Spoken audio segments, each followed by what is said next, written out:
Hi, guys, and welcome to week 6 of Family Studies. Hard to believe that we've already hit May, but we're here.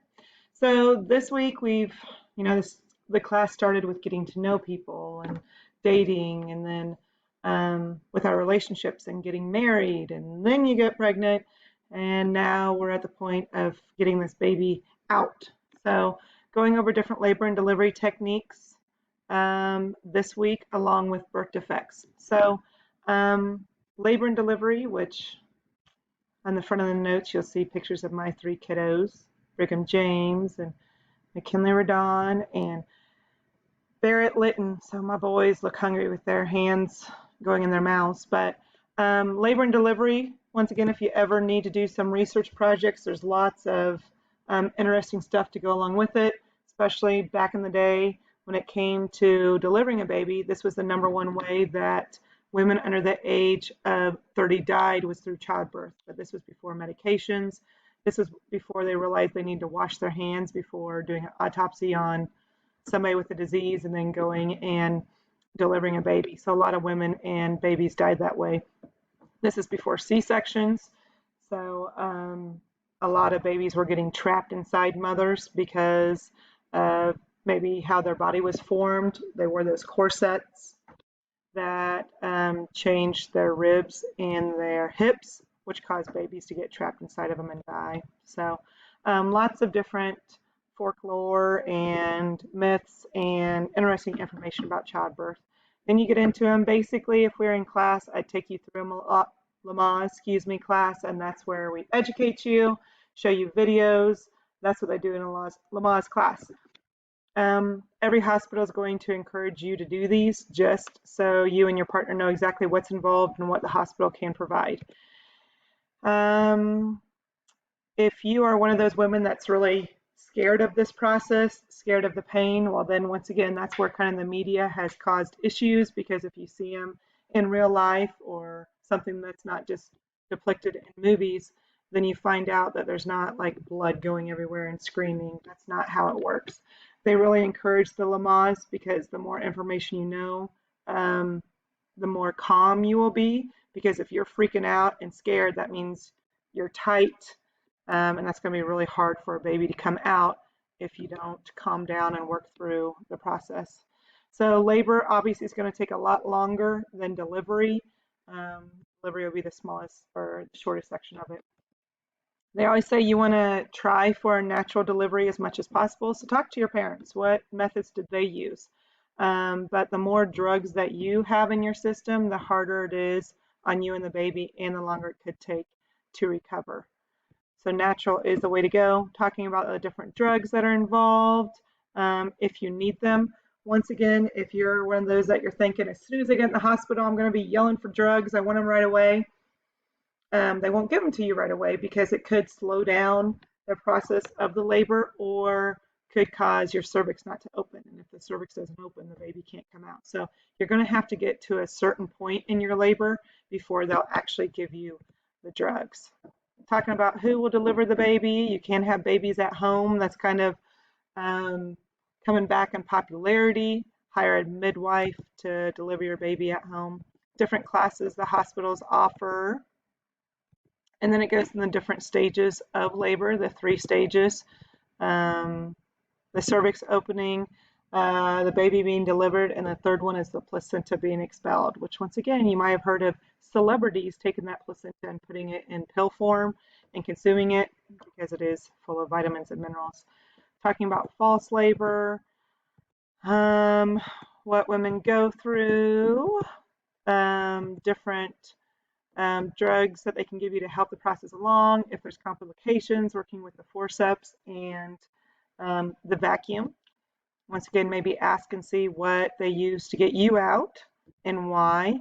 Cesareans, once again, this is not something you want to encourage people to do because it's really hard on your body. I had to have 3 of them due to my back, and it's not only getting used to a new baby and feeding them, breastfeeding them, and getting up in the middle of the night, then your body's getting over a major surgery through C-sections.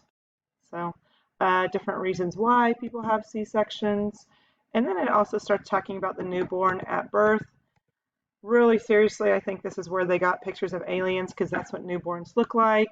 Their heads could be very long and wobbly looking if it was a vaginal birth. Eyes are already adult sized. They are usually black. They will not get their, or dark gray, they won't get their permanent eye color for a few months. So it talks about that as well. So lots of stuff with the labor and delivery. The second part that we're going over this week is birth defects, which is something that is a big concern with women that are going through the labor and delivery process or the pregnancy process. I was born with a birth defect, plus I've got other birth defects going on. I was born with a cleft lip. I always have to play with my nose when I talk about it, but my lip was connected to my nose when I was born. I'm very lucky that I have my palate, which is the top of my mouth, but I've had 4 different surgeries to kind of reshape my nose, fix my lip because it was longer on one side than the other. And yeah, so I was born with that. I also have scoliosis where my spine is kind of the shape of an S um, instead of being straight. And I've also had um, endometriosis. So that caused some of my issues with having babies. So if you are born with anything on your body, a birthmark or anything that's not quote unquote normal, well, then you are considered having a birth defect as well. Some birth defects affect you on an everyday basis. Others you have, and it causes no issues in your daily life. So birth defects, once again, if you need a research project, oh my gosh, there's so much stuff over this because, you know, back in the day when a baby was born with an issue, um, the church had believed maybe you saw something scary when you were pregnant that caused that. You know, back in the day, they discarded of babies that were born different because there had to be something, you know, wrong with them. Maybe the devil was in them, and put them in a sack and throw them over a bridge was kind of the way of it. Um, we've progressed. Then they stopped just killing the babies and keeping them, but then not providing them an education, putting them in an institute, just leaving them there, doing horrible experiments on them because they felt as though they didn't matter.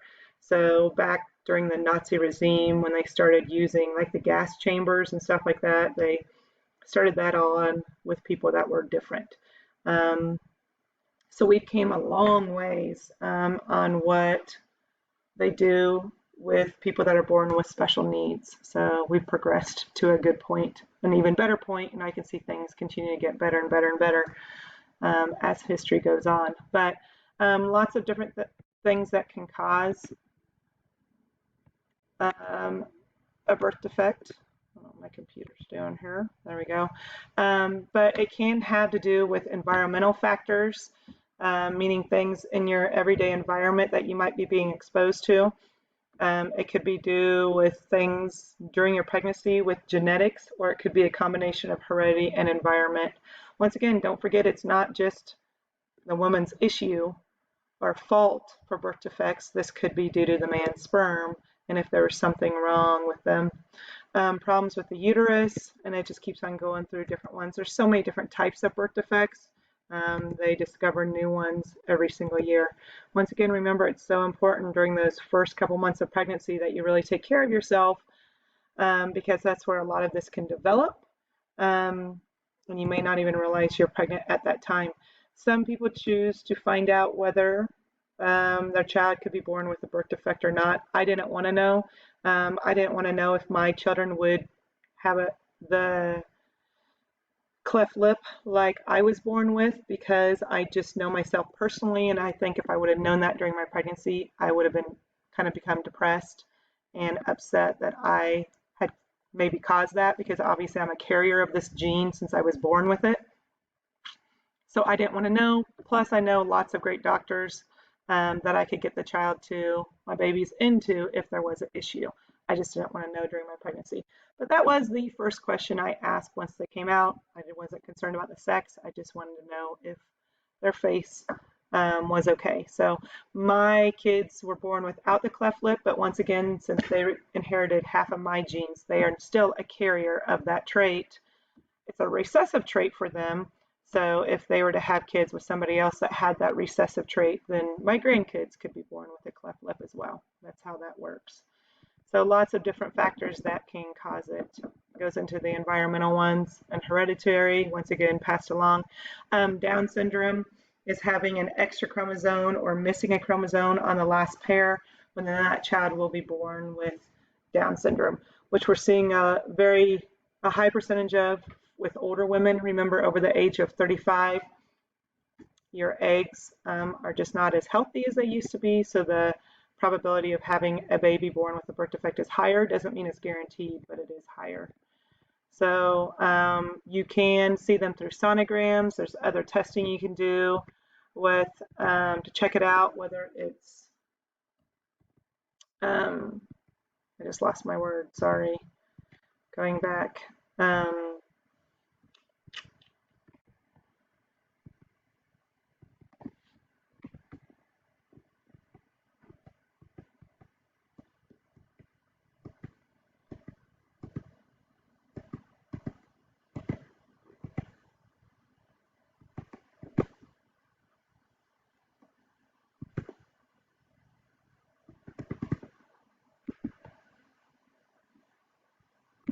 Sorry, brain fart for a moment, but amniocentesis is where they take a long needle and place and put it in the abdomen and pull out some of the amniotic fluid to test a baby for birth defects that way, or chorionic villus sampling is where they go in vaginally and snip off some of the chorion to check a baby for birth defects. These are not things that are required to do, but if you want to know, you can. There are prenatal surgeries where they can go in and open up a mother and the baby and do a surgery if need be. I've heard of this happening with spina bifida, trying to connect the spine back to reduce the issues the baby will have later on. But these are very high risk surgeries and not done unless really it's needed. So those are over the birth defects. I had done one research at a time a long time ago, but it's amazing how many birth defects kids have because of the labor and delivery process. They just didn't get out soon enough and didn't get oxygen to the brain. So it's still a process, labor and delivery, that you have to be conscious of, but it doesn't come with as many issues as it used to. But got to get the baby out and got to get it out in the best way possible, which may include a C-section or forceps or using a vacuum extraction. So that's my rambling for this week. I hope you guys are staying healthy. And I hope one of these days I can actually meet you and see you face to face. So take care. Bye-bye.